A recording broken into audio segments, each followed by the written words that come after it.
사도행전 1장 3절에 보면 이런 말씀이 있습니다. 고난받으시기 위해 또한 그들에게 확실한 많은 증거로 친히 살아계심을 나타내사 40일 동안 그들 앞에서 보이시고 하나님 나라의 일을 말씀하셨다, 이렇게 얘기를 합니다.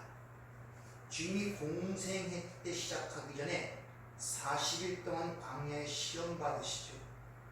오늘 마지막 주님이 승천하시기 전에 부활하신 후에 40일 동안 그들에게 하나님의 말씀을 전하고 올라갑니다.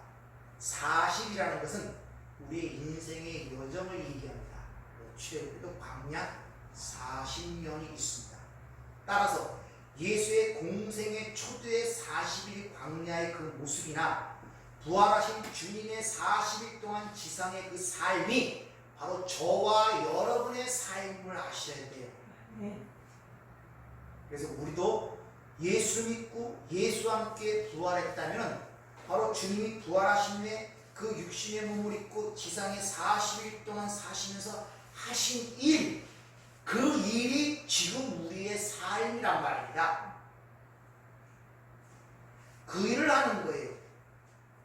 하나님의 나라를 전파하는 일이란 말입니다. 그것을 지금 우리에게 일로 주고 있습니다. 이게 40일 동안 주님이 나타나셨는데 다른 복음서는 요한복음서에 가장 많이 그 일이 잘 기록이 되어 있어요. 그래서 부활한 주님을 보고도 믿지 못하는 제자들이 문을 닫아걸고 두려움 떠는 가운데 주님이 첫 번째 찾아오셔서 평강을 말씀하시면서 그들에게 숨을 내쉬는 사건이 첫 번째 나타난 사건이라는 겁니다. 거기서 나를 보내신 아버지처럼 나도 너희를 세상에 보내시면서 숨을 내쉬고 성령을 받으라 하시죠. 그래서 첫 번째 우리에게 구원이 뭔가를 가리키는데 제일 먼저 손과 옆구리를 그들에게 보이시죠. 십자가의 중심성을 얘기합니다.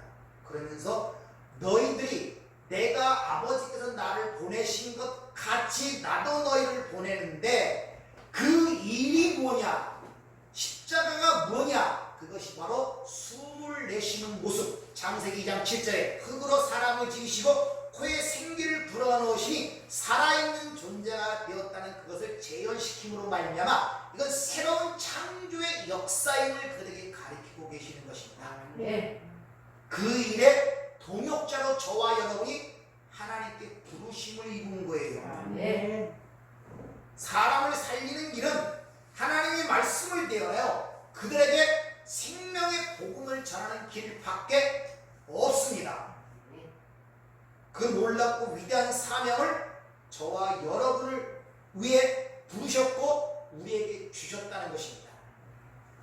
그 두 번째 나타나시는 사건 속에서도 역시 손과 옆구리에 대한 얘기가 그래서 도마의 그 의문과 제기를 통하여 그들이 이 땅의 삶이 어떻게 살아가게 될 것인가를 보여주는데 바로 믿음으로 살아간다는 것을 우리에게 보여줍니다. 고린도후서 5장 7절에 보면 그리스도인들은 보는 것으로 행하는 것이 아니요 보지 못하는 것으로 살아간다고 분명히 기록이 되어 있어요. 여러분의 삶은 믿음으로 살아가는 것입니다. 보이는 현실과 상황을 통해 살아가는 것이 아니란 말입니다. 그래서 그 믿음이라는 것은 너희들이 보고 만져서 경험하여 얻어지는 믿음이 아니라 예수 그리스도의 십자가의 사건으로 말미암아 값없이 주어지는 하나님에 의한 믿음임을 설명하는 거예요.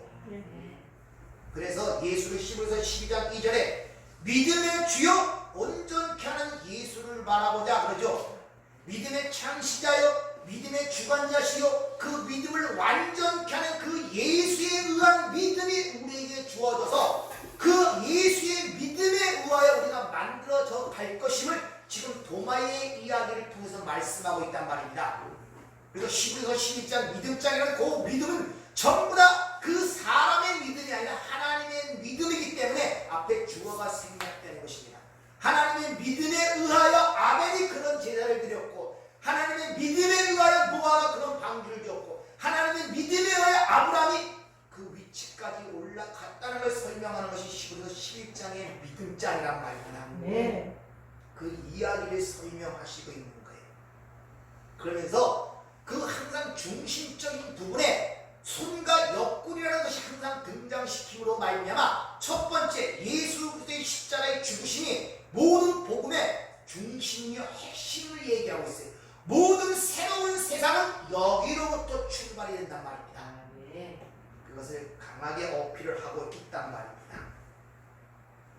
오늘 본문 말씀을 잘 보세요. 몇 번을 읽어오셨는지 모르지만 본문 말씀을 보면은 자 아주 마지막 세 번째 나타나셔서 그들에게 지금 이렇게 얘기합니다. 그 후에 디베라 호수에서 제자들에게 자기를 나타냈으니 나타내신 일이 이러하니라. 이게 우리에게 설명이 되는데 하나님 그 예수 부활하신 주님께서 자신을 이러한 방법으로 설명하셨다 이렇게 얘기하는 거예요. 부활하신 주님 자신을 이러한 방법으로 설명하셨다 하고선 그 뒤에 쭉 나오는 거예요.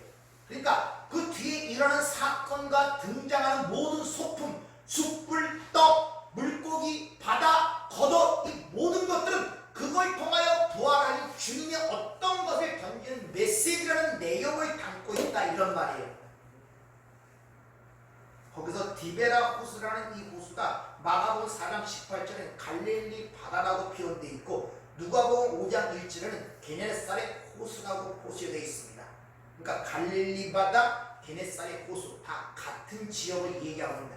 이제 거기에 그 장소에 등장하는 제자들이 나타나는데 시몬 베드로와 디두모라는 도마와 갈릴리 가나 사람 나다니엘과 세레베의 아들들과 또 다른 제자 둘 7명이 등장합니다. 가룟 유다는 목을 메어 죽었고 11명이 남았죠. 근데 특별히 7명만 등장해요. 7. 언약의 숫자이며 완성과 성취의 숫자죠. 지금 부활하신 주님은 모든 사람에게 보이는 것이 아니라 택한 하나님의 백성들에게만 지금 나타나 뭐를 설명하고 있단 말입니다. 시몬 베드로 특이하죠? 준 그리스도시요 살아계신 하나님의 아들이라는 위대한 고백을 통해 칭찬받은 그가 곧이어 네가 사탄이라는 하나님의 엄중한 책망을 받았고 주를 위해 죽을지언정 주를 떠나는 맹세하는 그 베드로가 하루만도 안 되어 3번 맹세하여 주를 부인하는 모습이 베드로의 모습이란 말입니다. 그리고 디두모라는 도모 마찬가지입니다. 내가 주와 함께 죽으러 가자. 주가 어디로 가십니까? 오늘 내가 손과 옆구리를 만져보자고 믿지 않겠다는 그 도마가 등장하고 갈릴리 사람 나다니엘 이게 빌립의 전도를 받아갖고 모세와 선지자가 기록한 그 일을 만났다고 그 얘기를 듣자 나다니엘이 갈릴리 나사렛에서 무슨 선한 것이 날 수 있느냐 비난과 조롱조로 답변했던 나다니엘 그리고 세제베의 두 아들 야고보와 요한을 얘기하는 거예요. 야고보는 제일 먼저 순교한 사도입니다. 요한 맨 마지막 요한계시록 성경을 종결짓고 맨 마지막으로 죽는 것이 요한이에요. 이 두 형제가 모든 걸 시작과 마무리를 짓는 단가로 그리고 나머지 두 제자 증인으로 등장하고 있단 말입니다. 완벽하게 하나님의 백성이 완성됨이 무엇인가를 7이라는 그 제자의 등장을 통하여 특히 그 제자의 특성을 통하여 우리에게 지금 어떤 것을 지금 말씀하고 있는 것을 보여주고 있습니다. 그리고 살펴보면 알겠지만 바닷가에 서셨다. 주님은 항상 바다 위에서 걸어오시는 분이지 빠지는 적이 없어요. 이 세상을 저주받은 바다라 그러죠. 그래서 항상 무리를 걷거나 무리를 잔잔하게 하거나 그런 모습으로 나가지 물에 빠지는 경우가 없단 말이에요. 그래서 바닷가에 서셨다. 히스테미 올바로 서셨는데 이 저주받은 세상에 올바로 쓸 수 있는 예수밖에 없는데 그들은 아직도 그를 알아보지 못하고 있었단 말이에요. 에이도 자기 옛날의 경험과 체험으로 아는 자들은 그 부활하신 주님을 못 알아보고 지금 몇 번째 나타나는 겁니까? 3번째. 근데도 못 알아봐요. 그런데 봤단 말입니다. 손자고 옆구리 못 자고 그런데도 또 못 알아봤다고 지금 기록하고 있는 것을 잘 그리고 그물을 그 밤에 아무것도 잡지 못했다. 항상 밤이라는 것은 어둠을 얘기하죠. 유다가 예수를 팔려고 나갈 때 밤에 유다가 나갔고 니고데모가 밤에 예수를 찾아왔고 그 밤에는 아무것도 잡을 수가 없었다고 얘기하면서 이들의 상황이 어떤을 상징적으로 우리에게 지금 보여주고 있는 것입니다. 배를 오른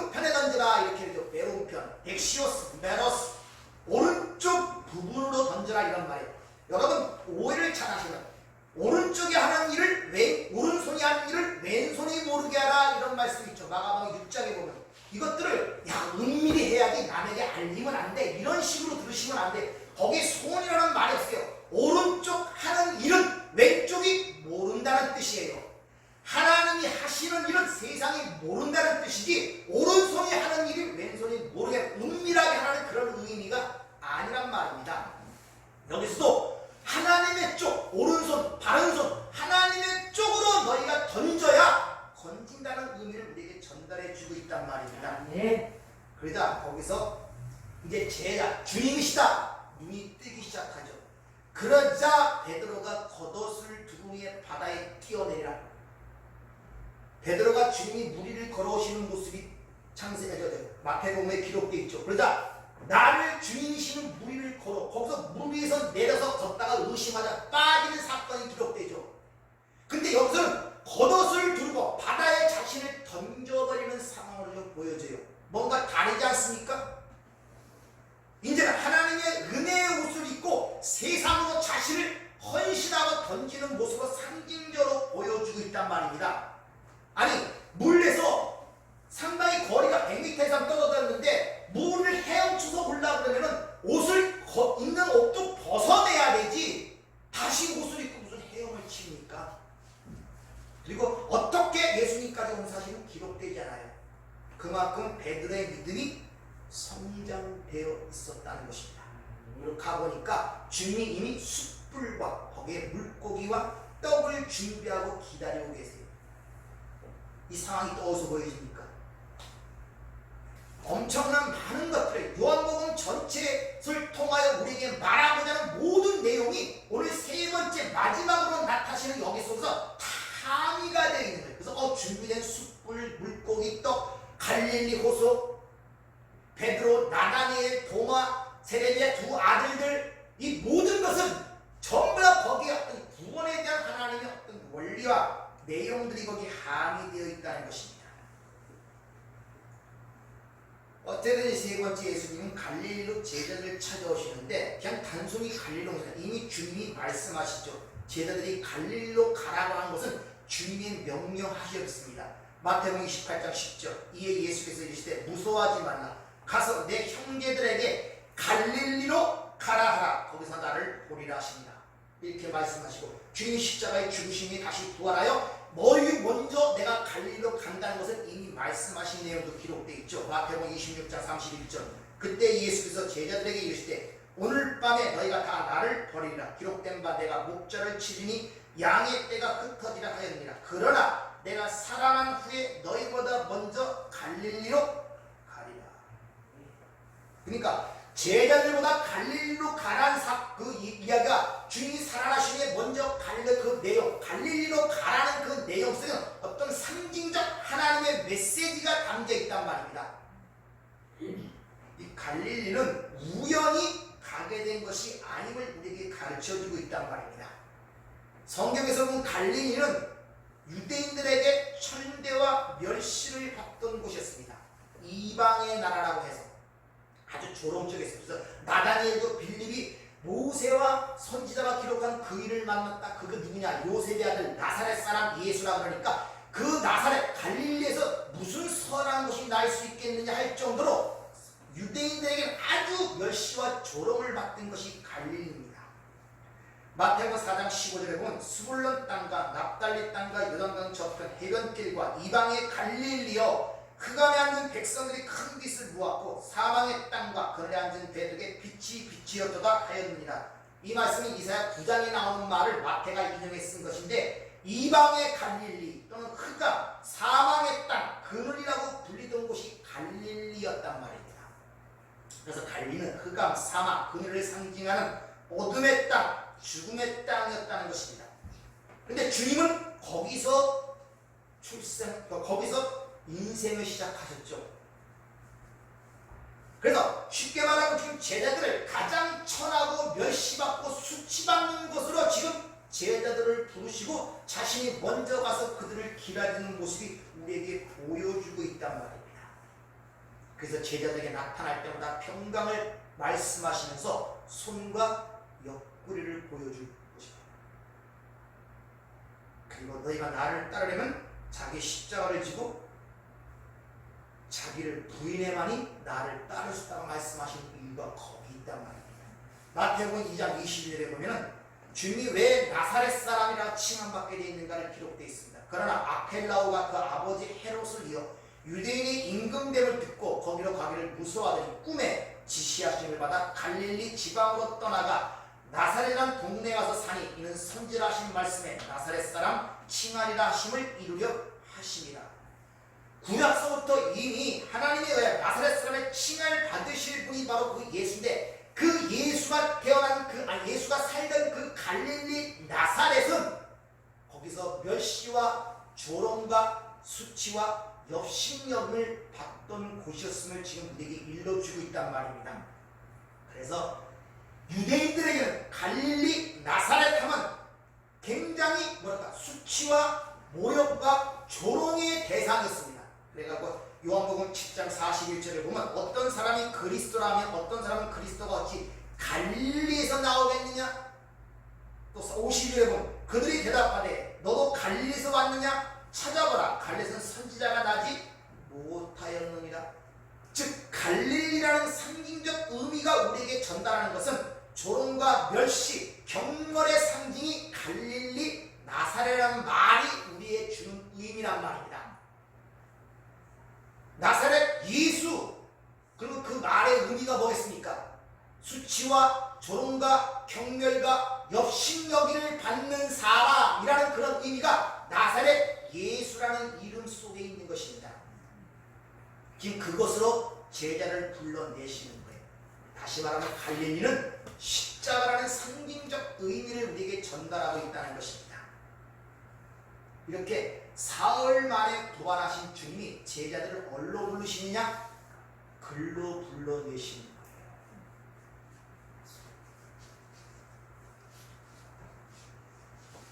거예요. 여러분들을 어디로 불러내시느냐? 그 십자가로 불러내시는 거예요. 네.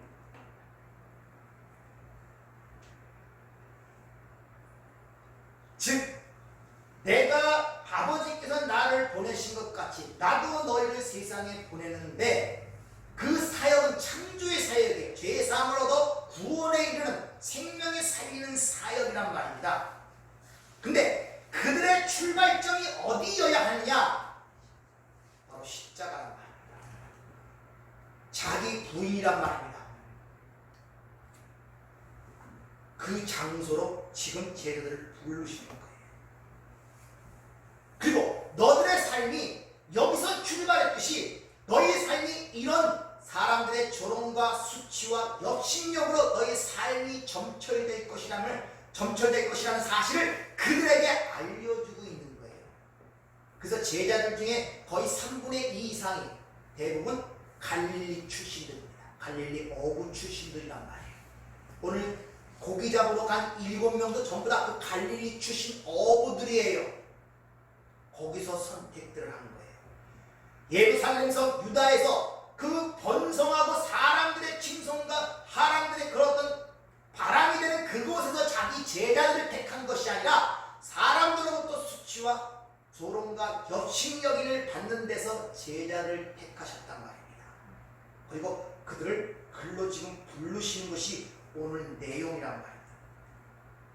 따라서 그런 위치에서 너희들이 생각하는 것 같이 내 일을 하는 데 있어서 어떤 세상의 힘과 능력과 너희의 재주와 재능으로 되는 것이 아니라는 것을 지금 가리키는 거예요. 그래서 그 밤에 예수 없이 부활하신 주님 없이 그 밤에 그분을 내렸지만 그들은 베테랑 어부들이에요. 잔뼈가 거기서 굵었단 말입니다.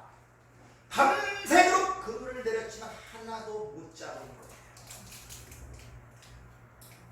니들의 힘으로 그 사역이 이어질 것이 아님을 가르치기 위해서.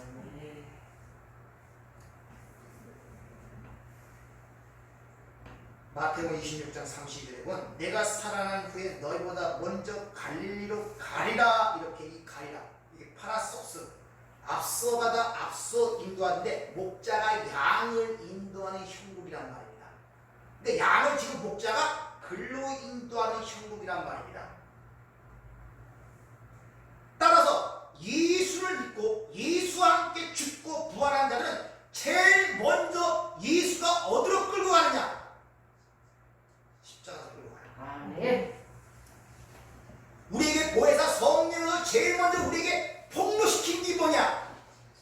뭐에 대하여?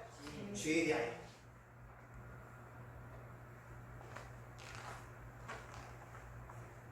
근데 우리는 그렇게 쉽지 않아요. 따라서 하나님에 의하여, 아니 예수에 의하여 보내심을 받은 자들의 삶은 반드시 하나님에 의하여, 그 예수에 의하여 어디로 끌려간다?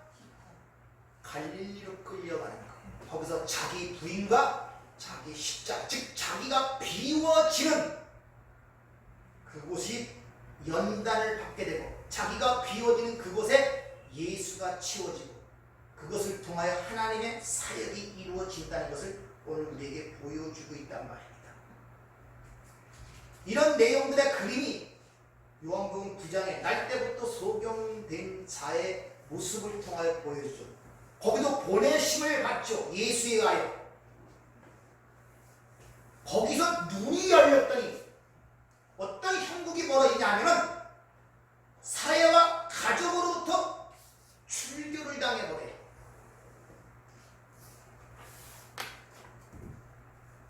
예수에 의하여 보냄을 받았더니 그곳에서 칭찬과 그들로부터 칭송을 받는 것이 아니라 그 전에 그나마 갖고 있던 가족의 관계가 끊어지고 사회로부터 출교를 당하더란 말입니다. 갈 데가 없어요.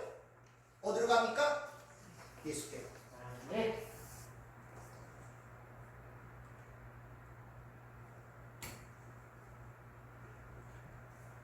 그래서 여러분들이 예수를 믿게 되면은 예수 위에 의지하는 것들은 다 끊어지게 돼 있어요. 여러분이 지금 고통받고 올무처럼 느끼고 짐처럼 느끼는 게 다 뭡니까? 예수 외에 여러분이 의지하는 것들 아닙니까? 솔직히 여러분의 행복을 찾는 곳이고 내 의지가 되는 곳이고 의존이 되는 곳이고 다 그런 것 때문에 고통받는 것 지금 아닙니까?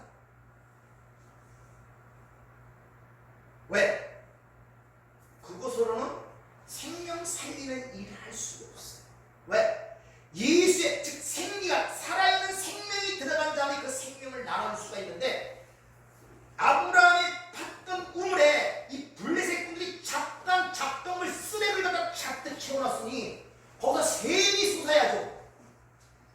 이삭이 자기 아버지가 팠던 우물을 다시 파는 거예요. 그 쓰레기들을 제거해야 된다.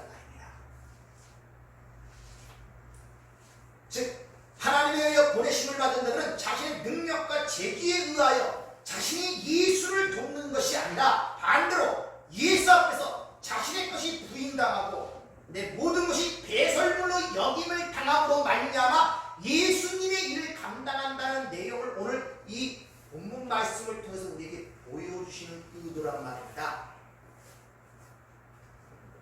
우리는 자칫 잘못하면 내가 예수를 도울 수 있다고 생각해요. 내가 가진 재주, 내가 가진 재능, 이 땅에서 배운 지식, 그런 걸 갖고 내가 예수 일을 돕는다고 생각하고 있다니까요. 아니란 말입니다. 우리 돕는 자가 아니라 비워진 자로서 쓰임받은 도구에 불과한 거예요. 네.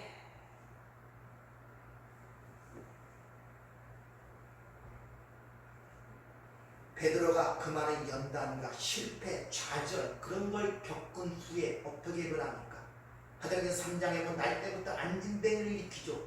사람들이 얼마나 칭송하고 소동한 행각에 모입니까? 그러자고서 베드로가 자신을 부인한다. 왜 내가 이 사람을 이르거든 나를 주목하느냐? 너희가 십자가에 못 박힌 그 나사렛 예수 이름으로 네가 온전하게 되었다 그러잖아요. 네. 내가 비워진 상태. 베드로 자신이 비워진 상태. 내가 주를 위해 주를 떠나지 않겠다는 그 자신만만한 그 베드로의 상황이 사라지고 자신은 없는 상태.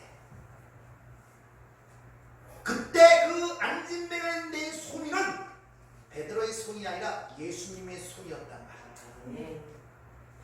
그래서 하나님의 형상대로 창조받다는 그 내용을 여러분에게 설명드리겠죠. 예수가 그 하나님의 형상 아닙니까? 무슨 말입니까? 그것은 그 안에 하나님의 그리쳐 하나님의 의도대로 쓰임받는 도구라는 의미란 말입니다. 장갑이 있는데 장갑 자체는 움직이지는 아무 일도 없어요. 그 안에 하나님의 손이 들어갈 때 그 장갑은 그 원 주인의 모습에 따라 사용되어지는 것이 놈이란 말입니다. 특별히 하나님께 능력을 받아 위대한 존재로 인간이 창조됐다는 것이 아니란 말이에요. 기독교인들도 전부 다 그런 식으로 알고 있단 말이야. 야, 우리 하나님의 형상대로 창조받아서 우리는 위대한 존재야, 만물의 영장이야. 아니라니까요. 인간만이 하나님 절대 의존적 존재로 창조되었단 말입니다. 네. 그래서 모든 짐승과 동물들이 다 망태자, 모든 경물이 되지만 가장 연약한 존재가 인간의 존재가 태어날 때가 가장 연약하단 말입니다. 어머니 뱃속도 10달 동안 있어야 되고 태어나서 아무것도 못해요. 뒤치지도 못하고 눈도 뜨지 못하고 듣지도 못하고 전부 물려줘야 먹습니다. 그러니까 짐승들은 태어나자마자 일어서서 젖을 먹고 뛴단 말입니다. 보고 듣는단 말입니다. 근데 인간의 아이만이, 인간의 출생만이 가장 연약한, 평생 동안 배워도 못 배워가는 게 인간이란 말입니다. 가장 돌보를 많이 받잖아요, 인간이. 그만큼 연약한 존재란 말입니다. 위대한 존재가 아니라 그걸 가리기 위해서 만들어놨더니 거꾸로 알아듣네. 인간이 참 위대한 존재라고. 인본주의, 박애주의, 휴머니즘, 전부 다 인간의 교만적인 사상들이란 말입니다. 너무 휴머니즘 좋아하지 마세요. 성경은 인간을 얘기할 때 티끌로 얘기하잖아. 짐승은 그런 말 안 해요. 인간을 얘기하면 티끌, 아담아 및 아파르, 흙에서 나온 먼지로 사람을 지으시고, 네. 코에 하나님의 생기, 하이 네샤마가 들어가니 비로소 하이 내 살아있는 존재가 됐다는 그런 특별한 어구들이 왜 성경에 기록되냔 말입니다. 인간들을 거꾸로 알고 있어요. 무슨 특별한 신의 능력을 받아서, 그래서 이 뉴웨이지라는 새로운 사조가 나타나서 인간이 곧 신이다 이렇게 얘기하잖아요. 그래서 이상한 것들이 드러나갖고 수양을 통해서 명상을 통해서 신과 합의하여 자기도 신이 된다, 이런 식으로 주여 얼마나 말씀해요. 그러니까 이상한 얘기들이 많이 나요. 이것들이 기독교에 들어가고 이상하게 변질을 시켜나가고 있다니까요. 관상기도니 뭐니 해갖고 해갖고 하여튼 뭐든지 인간하고 붙으면 다 변질돼요.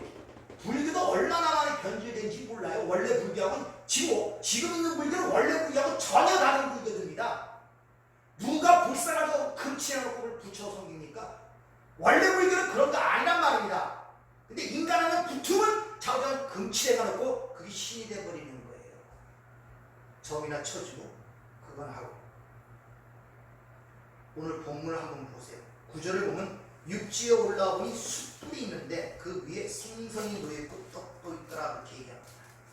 예수님께서 갈릴리 호수에 나타나셔서 숯불을 피워놓고 숯불 위에 물고기와 떡을 준비해 오셔갖고 말하는 것. 쟤네들이 잡은 물고기가 아니에요. 그 다음 절에 보면은 니들이 잡은 물고기를 가져오라고 하거든요. 주님이 숯불과 물고기와 떡을 준비해 보고 그들을 기다리고 있는 모습이 기록이 되어 있단 말입니다.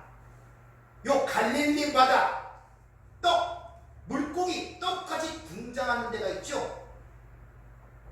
어디입니까? 요한복음 6장 오병이의 기적 속에서 똑같은 상황이 발달됩니다. 거기도 기적이라는 것이 갈릴리 바다 거품, 디베라 호수란 말입니다. 디베라 바다란 말입니다. 거기서 물고기, 떡, 오병이의 기적이 일어나죠. 지금 그 상황을 똑같이 재현을 하고 있는 거예요. 그때는 무방비로 모든 자를 위해서 보였지만 여기 특별히 이유로 하나님의 백성에 선택된 그들에게만 지금 어떤 것을 주어 그들을 살리는 모습을 오병이의 기적의 그것들을 가져와 똑같이 지금 재현을 하고 있는 형국이란 말입니다. 요한복음 6장 11절을 보면 예수께서 떡을 가져 축사하신 후에 앉아있는 자들에게 나눠주고 물고기도 그와 같이 원대로 주시니라 그러죠. 그렇게 물고기와 떡을 만들어주신 그것이 뭘 의미하는가를 주님이 설명을 하고 있습니다. 한번 볼까요? 요한복음 5장 35절. 그것이 어떤 의미를 갖고 있는가? 예수께서 이르시되 나는 생명의 떡이니 내게 오는 자는 결코 줄이지 아니할 터이요 나를 믿는 자는 영원히 목마르지 아니하리라. 그러나 내가 너희에게 이르기를 너희는 나를 보고도 믿지 아니하는도다 하였느니라. 아버지께서 내게 주시는 자는 다 내게로 올 것이요 내게 오는 자는 내가 결코 내쫓지 아니하리라. 내가 하늘에서 내려온 것은 내 뜻을 행하려 함이 아니요 나를 보내신 이의 뜻을 행하려 함이니라. 나를 보내신 이의 뜻은 내게 주신 자 중에 내가 하나도 잃어버리지 아니하고 마지막 날에 다시 살리는 이것이니라. 내 아버지의 뜻은 아들을 보고 믿는 자마다 영생을 얻는 이것이니 마지막 날에 내가 이를 다시 살리리라 하시니라. 오병의 기적, 표적을 일으킨 이유는 그 상황을 지금 설명하시는 거예요. 내가 바로 그 생명의 떡이다. 그래서 너에게 주어서 마지막 날 내게 준 자를 하나도 잃어버리지 않고 살리기 위해서 주는 떡이다 라고 앞에서 설명하죠. 그 내용을 갖고 오늘 상황을 잘 보시란 말입니다. 지금 하나도 잃어버린 세 번이나 나타나는데 깨닫지도 알지도 못하고 도망간 그 제자들을, 그러나 자기에게 주신 하나님의 백성에게 그들을 잃어버리지 아니하고 끝까지 사랑하기 때문에 그들을 살리기 위하여 자신이 생명의 떡으로 지금 이들을 찾아오신 거예요. 근데 거기에 숯불이 마련되어 있어요. 숯불. 베드로의 세 번 부인이 생각나죠. 그래서 베드로가 세 번 부인한 사건 속에 꼭 숯불이 등장해. 읽어보시면 그걸 상기시키는 거예요. 지금 하나도 깨닫지, 목자가 침을 당하자 양들은 다 도망갑니다. 그러나 그들을 잃어버리지 하나도 잃어버려 살리기 위하여 자신을 떠난 그들을 찾아오셔서 당신의 지금 살과 피로서 자신이 생명의 떡으로서 그들을 먹이셔 살려내는 모습이 오늘 본문 말씀의 메시지란 말입니다. 그걸 살려내시는 것이죠. 오병의 기적 사건이 지금 현실적으로 다시 재현되어 그 백성을 살리는 모습으로 지금 드러나는 것이거든요. 이렇게 자신을 떠난 그 제자들, 자신이 부르신 그 제자들을 찾아오셔서 당신의 살과 피를 준비하시고 그들을 기다리시며 그들을 지금 부르시고 있단 말입니다. 그래서 사람을 낚는 어부가 되려는 첫 번째 조건이 예수 그리스도의 십자가의 은혜를 아는 의미라는 것이 거기에 기록 지금 우리에게 상징적으로 보여주는 거예요. 그래서 그 오병의 기적 이후에 보면 더 확실하게 얘기하죠. 요한복음 6장 54절부터 57절을 보면 그 의미를 더 십자가의 사건을 이렇게 설명하죠. 오병의 기적을 비유를 통하여 내 살을 먹고 내 피를 마시는 자는 영생을 가졌고 마지막 날에 내가 그를 다시 살리리니 내 살은 참된 양식이요 내 피는 참된 음료로다. 내 살을 먹고 내 피를 마시는 자는 내 안에 거하고 나도 그의 안에 거하나니 살아계신 아버지께서 나를 보내심에 내가 아버지로 말미암아 사는 것 같이 나를 먹는 그 사람도 나로 말미암아 살리라. 이것은 하늘에서 내려온 떡이니 조상들이 먹고도 죽은 그것과 같지 아니하여 이 떡을 먹는 자는 영원히 살리라. 바로 요 내용을 지금 보여주는 거예요. 제자들 앞에서 물고기 떡 어떻게 연합됨으로 말미암아 그것이 숨을 내쉬며 그들을 새롭게 지금 만들어 내시는 거란 말입니다. 내 살과 피를 주어 십자가를 통하여 내 살과 피를 주어 너와 내가 연합됨으로 말미암아 너희는 새로운 사람으로 하나님의 백성으로 새롭게 창조될 것임을 오늘 숯불 가운데 물고기와 떡을 준비하시고 그들을 불러내셔 그들을 먹이시는 모습으로 지금 우리에게 설명을 하고 있는 것입니다.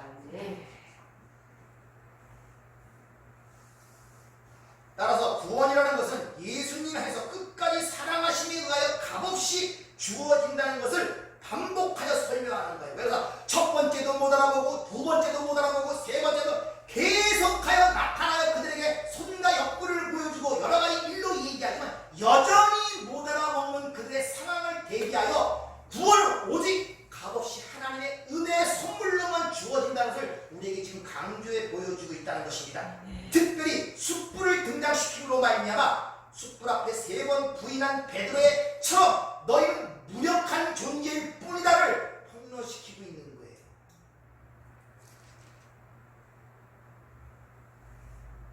인본주의 들으면은 자존심 상하는 일들이죠.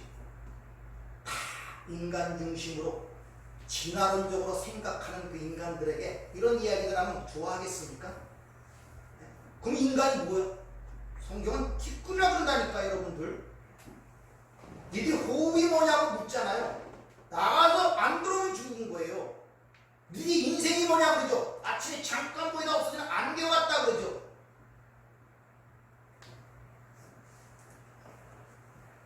그러므로 너희는 나의 살과 피로 구원되는 것이며 그분의 능력으로 나의 사역에 동참하게 될 것임을 오늘 우리에게 보여주고 있습니다.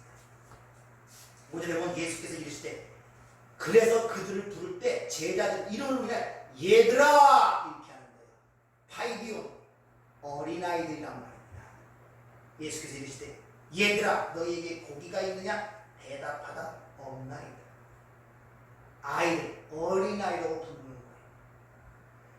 이렇게 주님 앞에 어린아이에 불과한 존재가 베드로가 내가 주위에 죽는다고 이렇게 떠버렸으니 주님 보시기에 얼마나 안타까웠겠습니까? 뭘 하겠다. 내가 주위에 뭘 하겠다. 그래서 여러분 어떤 간증을 보고 뭐를 볼 때 내가 주님을 위해서 목숨을 바치겠다는 그런 험난 그런 것도 너무 감동받지 마세요. 그 대단한 목숨이 뭘 대단한 거라고 하나님을 바칩니까? 그게 자기 겁니까? 근데 사람들은 그런 말 들으면 굉장히 감동스러워해요. 열심히 볼까? 그 말은 자기 생명이 자기 건 줄 알아요. 자신의 실체와 존재를 모른단 말입니다. 오직 무익한 존재일 뿐이고 유무무원일 뿐이지 내가 주를 위해 뭘 한다? 이런 인간의 교만이 깨어지지 않아서 그래요. 요새 기독교는 그렇게 돼간다니까. 인간이 하나님을 위해서 무엇을 하는 것처럼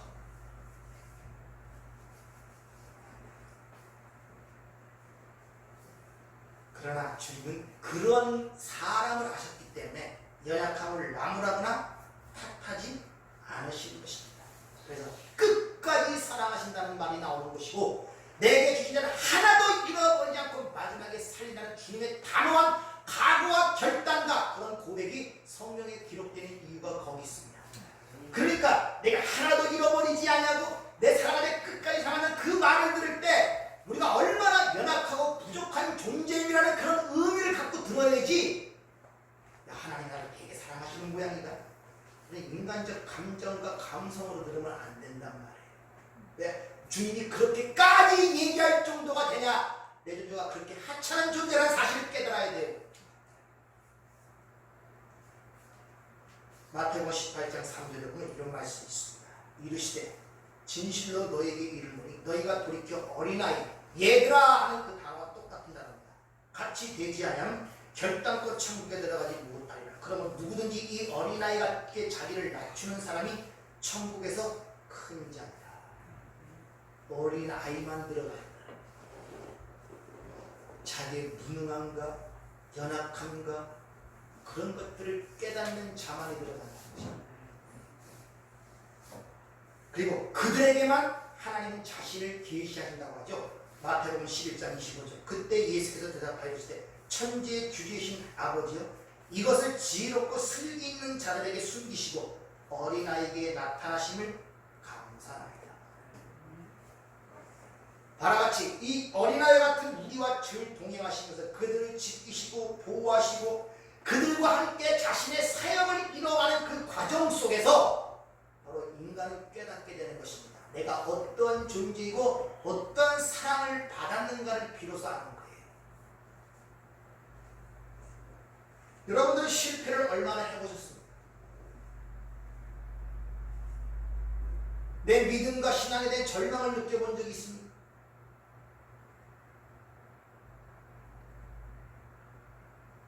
괜찮아 보이던 내가 추악하고 더러운 면이 떠오를 때 어디 몸둘 바를 모르고 도망가고 싶은 그런 감정이 들 때가 없었습니까?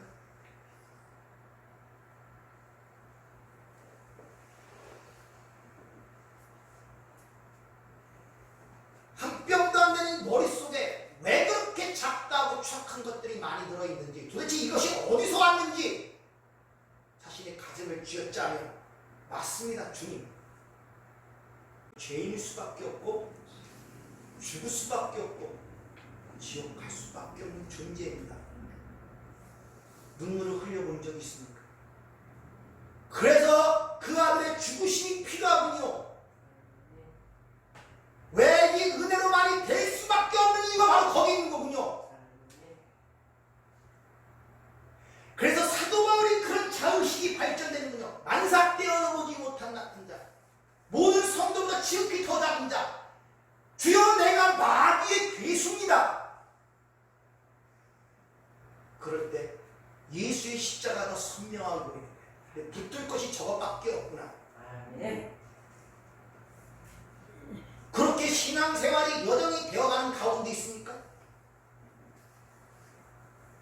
아니면 여전히 자신을 괜찮은 사람으로 내 삶의 필요와 내 요구와 계획을 도와주는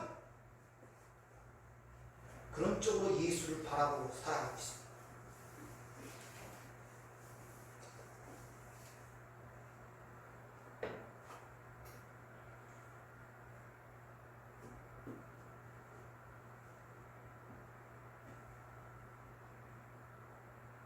이 예수와 우리의 관계를 주님께서 이미 15장 포도나무와 가지를 피해서 말씀하시죠. 한번 찾아보세요. 요한복음 15장 4절부터 6절까지 말씀을 드리도록 하겠습니다.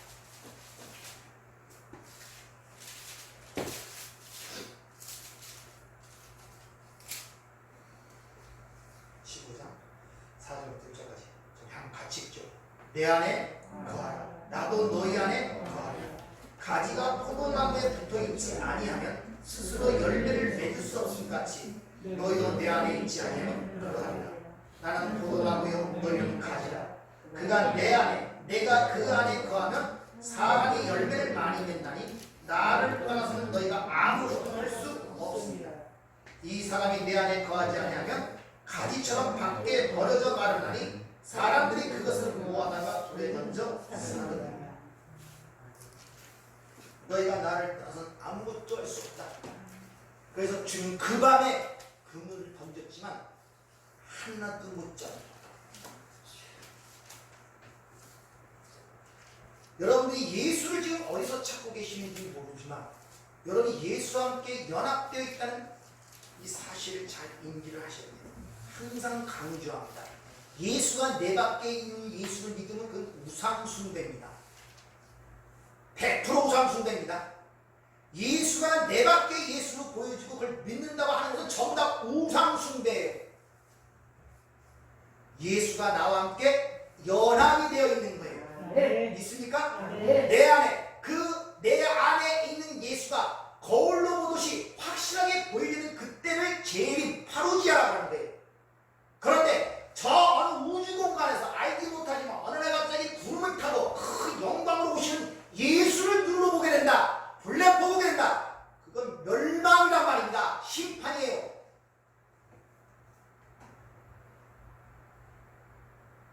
동화적으로 생각하지 마세요. 그럼 내가 아직 연합이 안 됐다는 거예요. 밖에 있는 예수를 본다는 거예요. 그때 심판에 들어오시기 때문에 보는 즉시 다 멸망이란 말입니다. 그게 인식되지 않고 자각되지 않으니까 자꾸 여기냐 저기냐 찾아다니는 거예요. 자꾸 외모를 보는 거예요.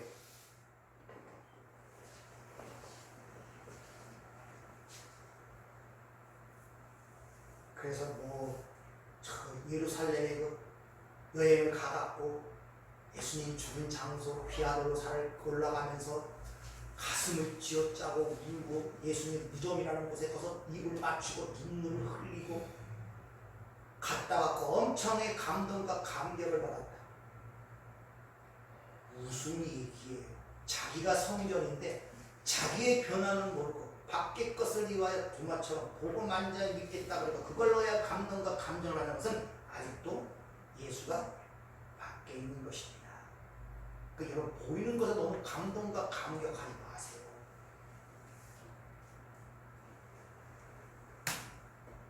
너희가 내 안에 내가 너희 안에 가면 사람이 열매를 많이 맺나니 이렇게 얘기합니다. 어떤 열매겠습니까? 예수 그리스도 열매입니다. 성령의 9가지 열매를 아시죠? 아멘. 나무로 그 열매를 아는 것이 아니라 열매를 통하여 그 나무를 안다 그랬어요. 근데 나무는 뭔지를 몰라요. 열매를 통해서만이 그 나무를 알아요. 예수가 포도나무라면 우리를 통해 그 포도나무의 열매를 맺혀야 내가 포도나무에 붙어 있는가를 알죠. 그러면 우리 안에 맺혀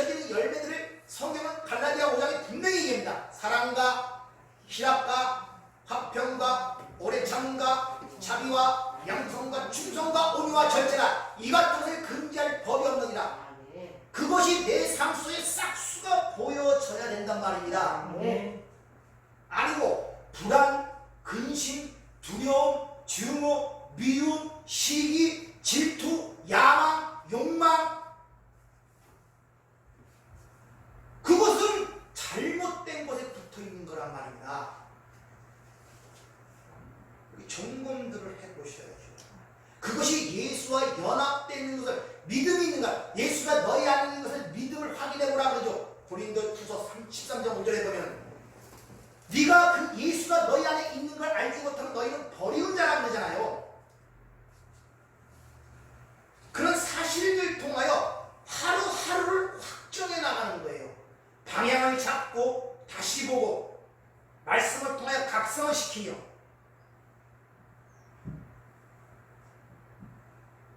근데 사랑하면 아무 고민 없이 사랑을 받아들여요. 여러분들 사랑을 아십니까? 소미야, 첫 번째는 사랑인데 확인을 해봐야 사랑이 있는지.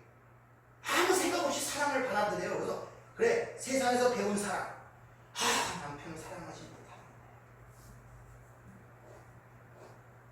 이렇게 돼요. 세상에서 배운 개념을 갖고 받아들이니까 아무 고민과 갈등이 없는 거예요.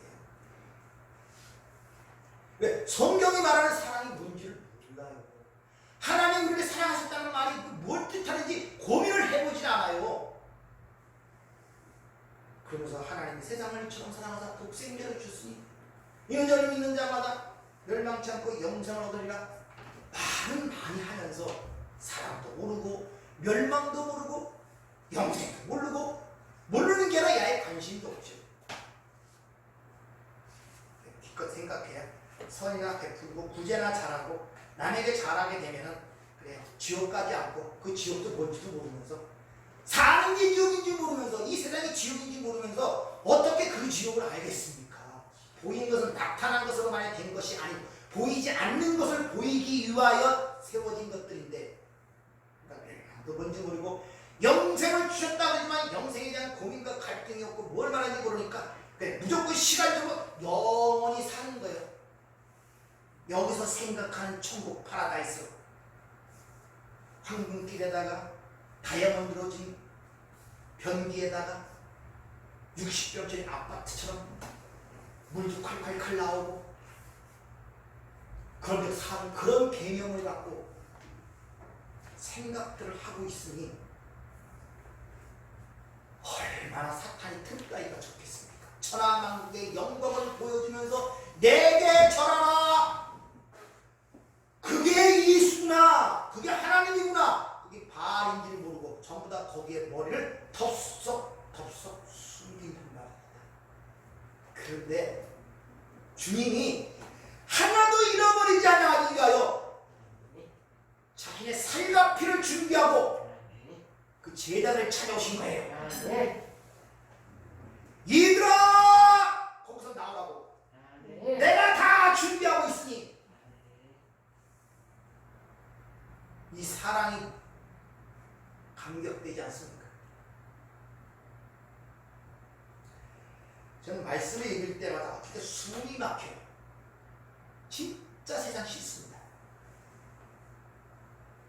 사람아 열심히 살아고 말씀 연구하고 해봤나 이 상황에 내가 선해지고 칭찬받을 만하고 내 스스로 자각하고 좋아지는 건 하나도 없고 어떻게 또 절망적으로 빠진단 말이야, 이 상황에 나는.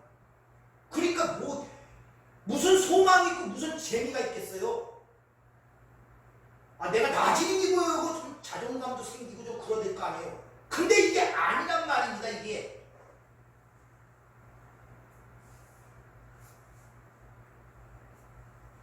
그 가운데서 하나님께서 평강을 주시고 소망을 갖게 하시고 참 힘들어요. 여러분에게 그 실체를 밝히는 것이 너무나 힘들어요. 다음 주 되면 요한복음이 끝납니다.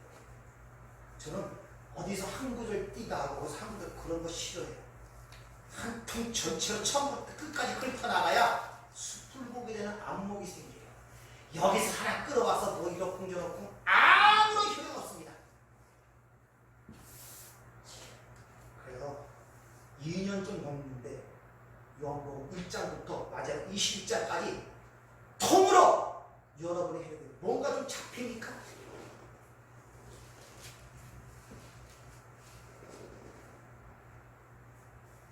다음에는 뭘 할지 잘 모르겠습니다. 뭘 했으면 좋겠습니까?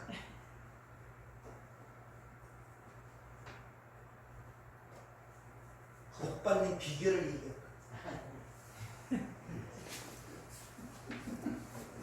그래서 다음에는 여러분이 좋아하시는 복에 대해서 좀 성경에서 가장 복이 많이 나오는 곳이 어디입니까? 가장 복이라는 단어가 많이 나오는 곳이 팔복이죠. 거기 복이 8번이 나오니까 그래서 팔복 아닙니다. 산상수라는 팔복 거기서 복이 제일 많이 나옵니다. 복 있는 자요, 복 있는 자요, 복 있는 자요. 산상수라는 팔복을 받고 무대를 나누려고 준비를 하고 있습니다. 다음 주에 요한복음이 끝날 것 같아요. 여러분들이 성경은 이게 다 연결이 되어 있습니다. 그래서 특히 한 권을 갖다가 통단해 놓고 거기서 완전히 이해가 되면 곡이 똑같아요. 뭘 봐도 똑같아요. 다 그 내용이야. 다른 거 하나도 없어요. 그래서 성경 한 구절만 갖고도 구원이 완벽하고 한 권을 갖고도 완벽하고 66권 전체를 갖고도 완벽해요. 한 구절 갖고도 완벽하고 단어 하나 갖고도 완벽합니다. 성경의 구조가 그렇게 되어 있어요. 대초 베레시트라는 그 단어 자체가 성경 전체를 함의해가지고 그 하나 갖고 구원의 완성이 모든 게 다 있다니까 그 안에 그 단어 안에. 어찌 성경이 하나님의 말씀이 아니라고 할 수 있겠습니까? 사실 여러분이 좀 신경을 써서 읽고 그러시면은 제가 하는 말이 필요가 없어. 사실 이게 읽고 들어와서 내 안에서 이게 나가면은 나를 걸러서 나가잖아요. 그러니까 내 한계가 있단 말입니다.